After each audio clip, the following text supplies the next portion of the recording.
నెల్లూరు జిల్లా జలదంకి మండలం తిమ్మసముద్రానికి చెందిన దివ్యాంగుడు నాగా వెంకటేశ్వర్లుపై జరిగిన దాడిని రాష్ట్ర దివ్యాంగుల టీడీపీ విభాగం ఉపాధ్యక్షులు వెంకట్రావు తీవ్రంగా ఖండించారు. తన పొలంలో జామాయిలు అక్రమంగా నరుకుతున్న వారిని అడ్డుకోవడంతో ఈ దాడికి దారితీసిందని ఆయన ఆవేదన వ్యక్తం చేశారు. ఈ ఘటనపై ఉన్నతాధికారులు విచారించి తగిన చర్యలు తీసుకోవాలని కోరారు. నాగి లక్ష్మమ్మ, మాది పొట్టి శ్రీరాములు, నెల్లూరు జిల్లా జలదంకి మండలం కేశవరం పంచాయతీ తిమ్మసముద్రం గ్రామం సార్. అయితే మా తాతయ్య పేరు నాగి సుబ్బరాయుడు సార్. అయితే తనకి 4 ఎకరాల 32 సెంట్లు గవర్నమెంట్ వారు పట్టాకి ఇచ్చారు సార్. అయితే మా తాతయ్య, మా నాన్నమ్మ తర్వాత మా నాన్న, మా పెద్దనాన్న ఇద్దరం సార్. అయితే చెరువు 2 ఎకరాల 16 సెంట్లు చేసుకుంటున్నాం సార్. మా పెద్దనాన్న చనిపోయారు, వాళ్ళు ఏం వేసుకోలేదు సార్. మేము జామాయిలు వేసుకున్నాము. అయితే దాంట్లో ఏమైందంటే అప్పుడు రీసర్వే జరిగినప్పుడు మా 2 ఎకరాల 16 సెంట్లు గవర్నమెంట్ ల్యాండ్ అని పడిపోయింది సార్. అయితే మా కాడంగులు అన్నీ మా నాన్న పేరు మీద, మా పెద్దనాన్న పేరు మీద 2 ఎకరాల 16 సెంట్లు ఉన్నాయి సార్. అయితే మేము జలదంకి పోలీస్ స్టేషన్లో కంప్లైంట్ ఇచ్చాం సార్. కంప్లైంట్ ఇస్తే వాళ్ళు రెవెన్యూ వాళ్ళకి రాశారు సార్. రెవెన్యూ వాళ్ళకి రాస్తే వాళ్ళు ఎంక్వైరీ చేసి, అవును ఇది అడంగుల్లో కానీ ఎక్కుంది పట్టా, ఇవన్నీ ఎంక్వైరీ చేసాము, ఇది నాగి వెంకటేశ్వర్లు చెందినదే అని చెప్పారు సార్. అయితే మేమేం చేసామంటే హైకోర్టుకి వెళ్ళాం సార్ ఇవన్నీ తీసుకొని. హైకోర్టు చెప్తే హైకోర్టు ఏం చెప్పిందంటే స్టేటస్ కో ఇచ్చింది సార్. అయితే ఇంకా విచారణ జరుగుతూ ఉంది సార్. అయితే మామూలుగా ఈ మొన్న ఒక 1 మంత్ అయింది సార్. మా జామాయిలు మా గ్రామానికి చెందిన కాసు మహేశ్వరరావు అనే అతను సాయి కృష్ణ అనే అబ్బాయికి అమ్మారు సార్. అమ్మేస్తే అది మాకు ఆ విషయం తెలిసి ఆ అబ్బాయి ఫోన్ చేసి, ఇది హైకోర్టులో ఉంది, తీసుకోబాకండి, కొట్టబాకు చిన్న అని చెప్పాను సార్. సరేనని చెప్పి గమ్ముగా ఉన్నారు సార్. అయితే నిన్నేమైందంటే మళ్ళీ కొడుతున్నారు, అమ్మారు అని తెలిసింది సార్. తెలిసేసరికి నిన్న కలెక్టర్ గారికి మరి ఎస్పీ గారికి అర్జీ తీసుకొని వెళ్ళి మా నాన్న ఇచ్చారు సార్. ఇస్తే ఎస్పీ మేడం ఏమో లేరంట సార్. కలెక్టర్ సార్ ఏమో ఫోన్ చేసి చెప్పారంట. ఫోన్ చేసి చెప్పి అది హైకోర్టులో జరుగుతుంది కాబట్టి దాన్ని కొట్టనివ్వకండి, ఇమ్మీడియట్గా వాళ్ళకి ఫోన్ చెయ్యి అని చెప్పారంట మేడం గారు, సారు, కలెక్టర్ సారు. అవును. అయితే అంత ముందుగానే మేము 10వ నెలలో ఇచ్చాం సార్ కలెక్టర్ సార్కి. ఇలా పెండింగ్ ఉంది అని పెడితే కలెక్టర్ సార్ ఏం చెప్పారంటే ఎంఆర్ఓకి రాశారంట. ఎంఆర్ఓ గారు ఏం చెప్పారంటే అది హైకోర్టులో ఉంది కాబట్టి మేము జోక్యం చేసుకోలేము, హైకోర్టులో అయిపోయిన తర్వాత మీ పేరు మీద రాస్తాము అని చెప్పారు సార్. అయితే ఇప్పుడు ఈరోజు నిన్న కలెక్టర్ గారు ఫోన్ చేసి కొట్టబాకండి వాళ్ళకి చెప్పండి అని చెప్పారు సార్. ఈరోజు మార్నింగ్ మేము తోటలోకి వెళ్తే కొడుతూ ఉన్న వాళ్ళు వచ్చారు సార్ కొట్టడానికి.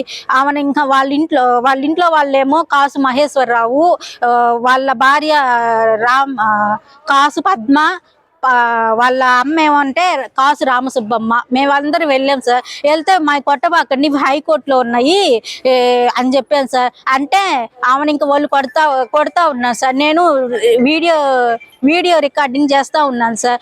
ఆమె లాస్ట్లో వీడియో రికార్డింగ్ చేస్తున్నాక మళ్ళీ వాళ్ళ సపోర్టర్స్ ఏమో మేకల శ్రీనివాసులు మళ్ళీ కొట్టడానికి వచ్చిందేమో అమ్మినబ్బాయి ఏమో సాయి కృష్ణ, కొట్టిందేమో మాల్యాద్రి అనే వాళ్ళ బృందం అంట సార్.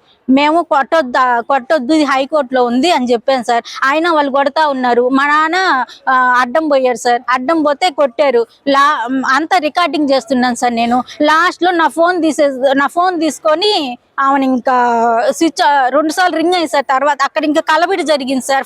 నా ఫోన్ ఇయ్యి అని కలబిడి జరిగినాక ఆమె నా ఫోన్ తీసేసుకొని వాళ్ళ భార్యకి ఇచ్చాడు. వాళ్ళ భార్య ముందు వెళ్ళిపోయింది. ఆవిడ స్విచ్ ఆఫ్ చేసి ఇంక ఫోన్ ఇవ్వలేదు సార్. నాది దొంగతనం చేసేసారు నా ఫోన్ని. మమ్మల్ని కొట్టి ఆమెను ఇంకా ఫోన్ తీసుకున్న తర్వాత బాగా కొట్టారు సార్.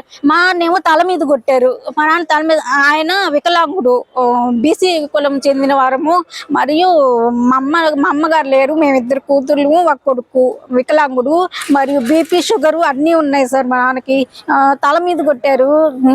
మామూలుగా నోట్లో నుంచి బ్లడ్ వచ్చింది సార్. బ్లడ్ వచ్చి ఆమెను పడిపోయారు.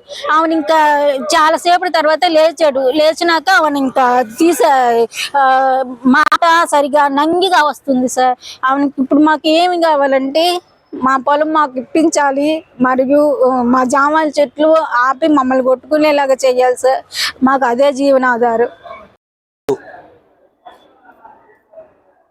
వెంకటేశ్వర్లు అనే దివ్యాంగుడిని కొట్టినందుకు మేము చాలా బాధపడుతున్నాము. ఇంత అనాగరిక చేస్తాలా ఇంకా ఉన్నాయి అని బాధపడుతున్నాము. అదేవిధంగా తిమ్మసముద్రం గ్రామంలో కాసు మహేషు, సుబ్బరత్తమ్మ, పద్మావతి వాళ్ళందరూ కలిసి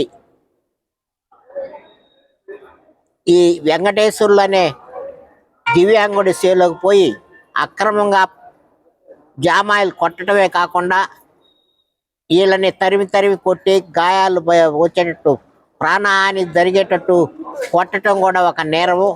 అక్రమంగా పోయినటువంటి మాల్యాద్రి మేస్త్రి, తర్వాత కొట్టిన అతను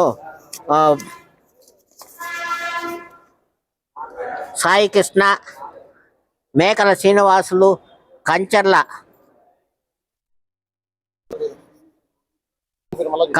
వినోదు,